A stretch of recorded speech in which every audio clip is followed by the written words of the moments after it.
Girman kai tushen tsiya. A ƙauyen farar ƙasa, mutane suna rayuwa cikin haɗin kai da soyayya.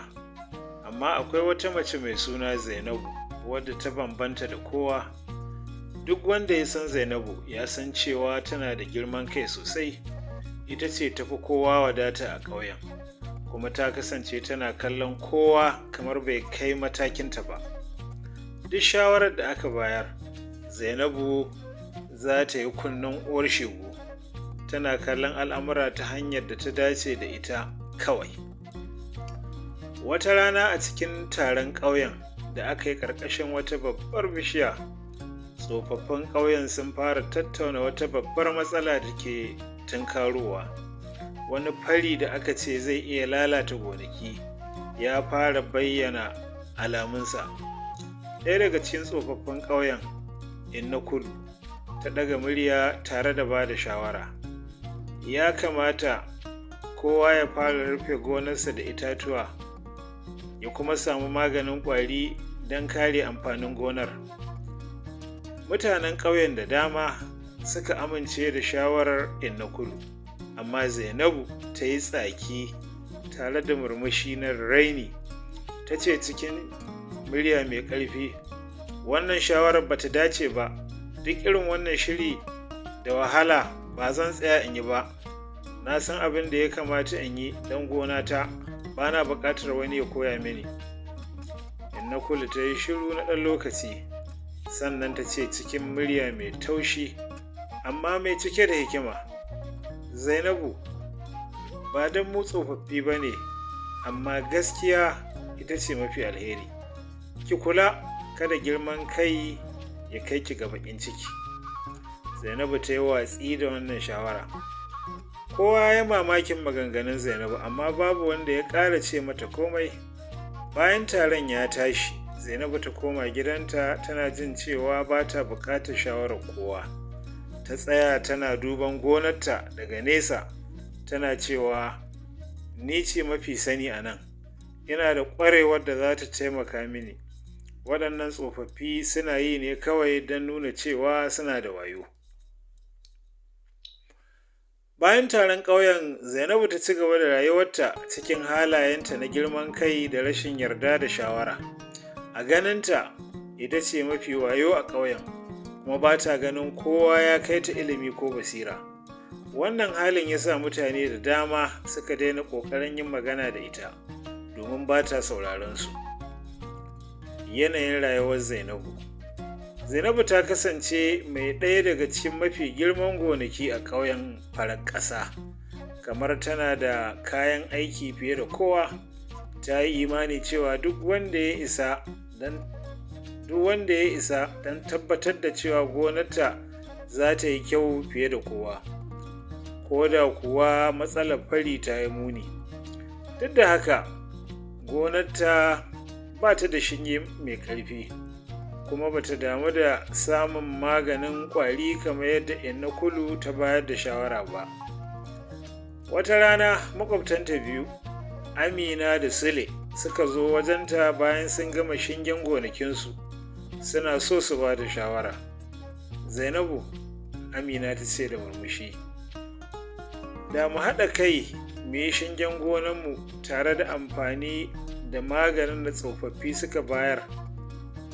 Ko za ki zo ki haɗa hannu da mu?" Amma Zainabu ta yi dariya tana cewa, "Shingenku ba zai hana fari ko ƙwari ba. Ban ga amfanin wannan wahalar taku ba. Na san yadda zan kula da gonata." Sule ya girgiza kai cikin damuwa yana cewa, "Zainabu, ba wai muna so mu nuna miki cewa baki sani ba ne. Muna so kawai mu tabbatar da cewa gonarki ba za ta lalace ba." Amma Zainabu ta ɗaga hannu ta tare shi, "Sule, kai da Amina ku je ku yi abin da kuka ga dama. Ni na fi ku sani." Girman kai na ci gaba. Kamar yadda Zainabu ta yi biris da shawarar Amina da Sule, haka ta ci gaba da nuna halinta ga wasu.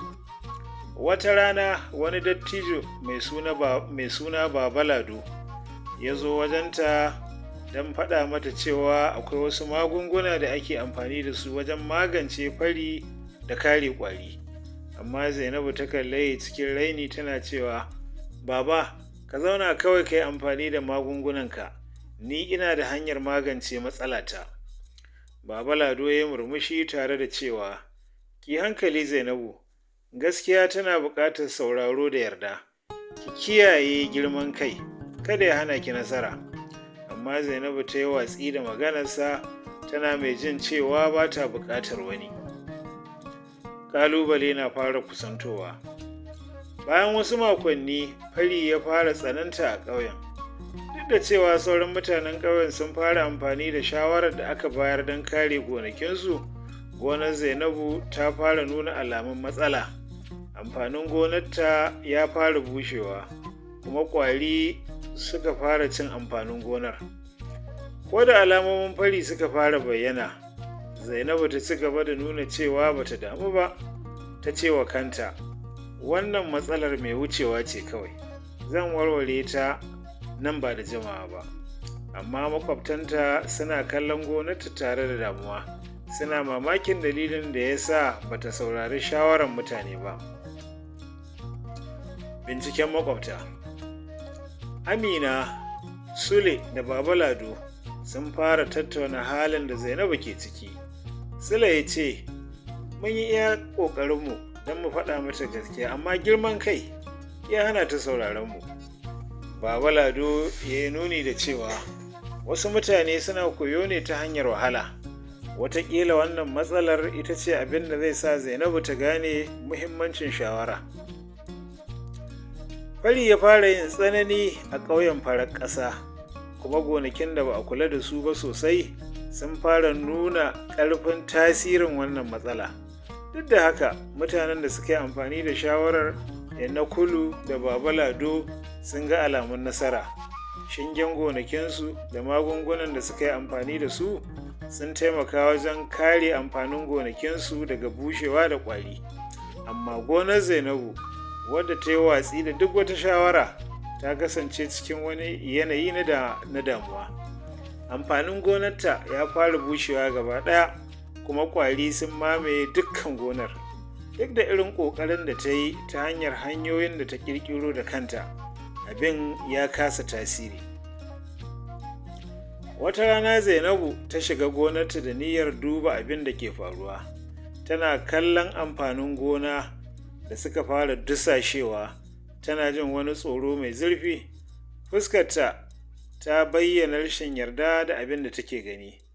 Ba zai yiwu ba, ta ce wa kanta, na san abin da nake yi, wannan ba matsala ce mai tsanani ba, zan gyara shi. Amma duk lokacin da ta sake duba gonar, sai abin ya ƙara taɓarɓarewa. Wani ɓangare na zuciyarta ya so yarda da cewa tana buƙatar taimako, amma girman kai ya hana ta faɗa wa kowa matsalar. Maƙwabta sun lura. Amina da Sule, waɗanda ke kusa da gonar Zainabu, sun fara lura da halin da take ciki. Amina ta ce da Sule, kaga gonar Zainabu? Na lura cewa tana taɓarɓarewa sosai. Sule ya girgiza kai cikin damuwa yana cewa mun yi ƙoƙarin taimaka mata, amma ta ƙi sauraron mu. Kina ganin za mu sake mata magana ne? Amina ta ɗan yi shiru tana tunani, sannan ta ce, ba za mu bari ta lalace haka ba. Zan je in yi ƙoƙari in sake mata magana. Washe gari Amina ta je gidan Zainabu da nufin yi mata magana. Tana shiga ta tarar da Zainabu tana zaune a ƙarƙashin wata bishiya a gefen gonarta, tana duban yadda komai ya taɓarɓare. Zainabu, Amina ta fara magana cikin tausayi, na lura da halin da gonarki ke ciki. Ko za ki ba mu dama mu taimaka miki? Muna da wasu magunguna da shawarwari da za mu iya amfani da su wajen ceto gonarki. Amma Zainabu ta kalli Amina da fuskar rashin yarda, tana cewa, Amina, na gode da kulawarki, amma ba na buƙatar taimakon kowa. Zan iya kula da matsalata da kaina. Amina ta yi shiru na ɗan lokaci, sannan ta ce cikin ladabi, kin ga gonakinmu sun yi kyau, kuma wannan ya faru ne saboda mun saurari shawara. Da fatan za ki la'akari da hakan. Amma duk da maganganun Amina, Zainabu ta juya kai tana mai cewa, ku ci gaba da yin abin da kuke so, ni kuma zan yi abin da na ga dama. babban rikici. Bayan wasu kwanaki matsalar gonar Zainabu ta kai wani matsayi mai tsanani. Amfanin gonarta ya lalace gaba ɗaya, kuma ba ta da wani abin amfani da za ta samu daga gonar. Wannan ya bar ta cikin halin baƙin ciki da damuwa.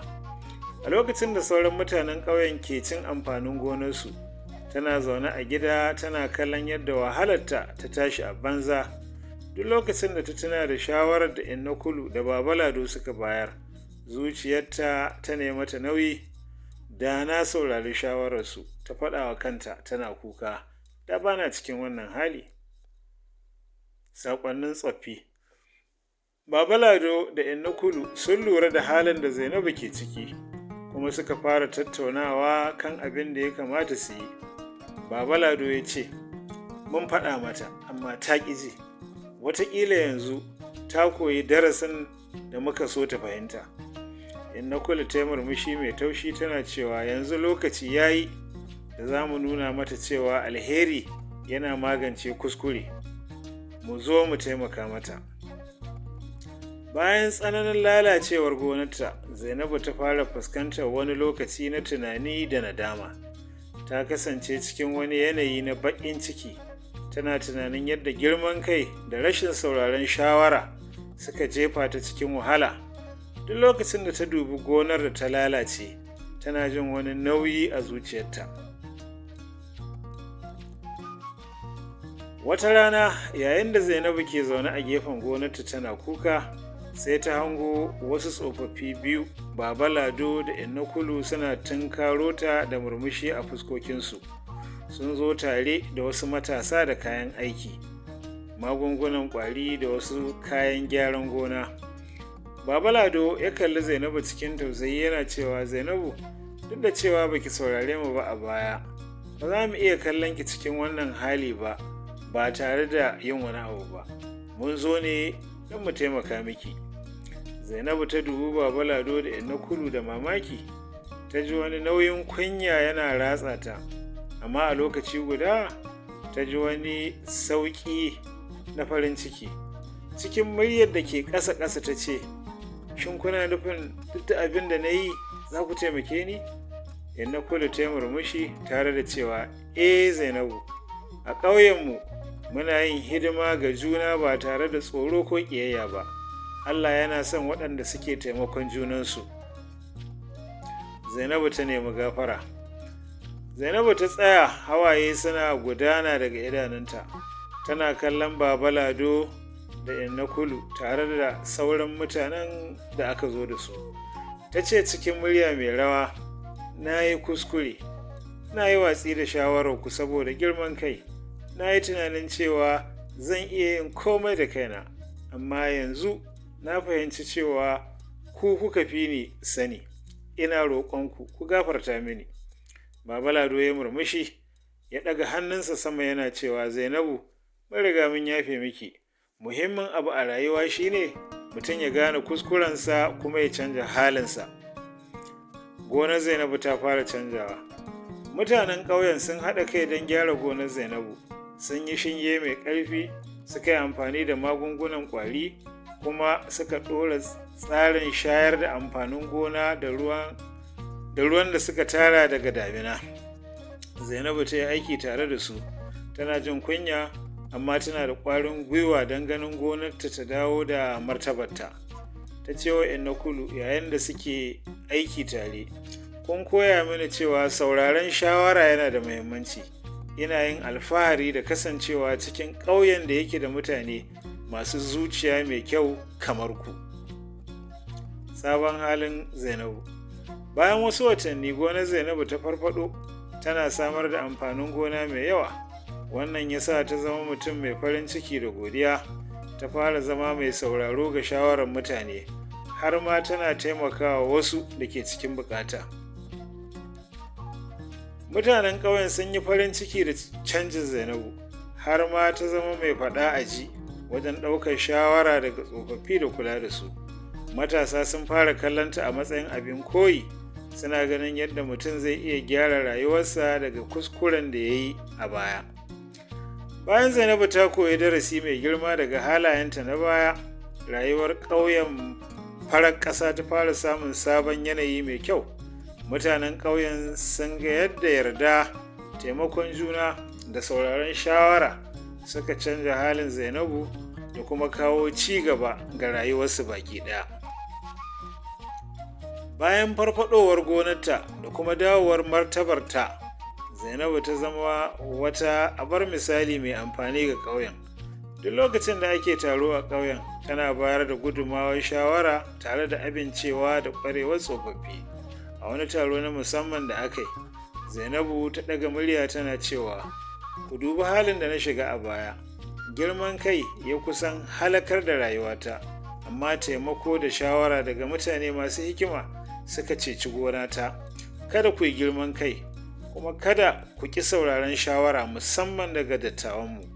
Duniya tana da yawa fiye da abin da kuke gani. Kowanne mutum yana da abin da zai koya muku.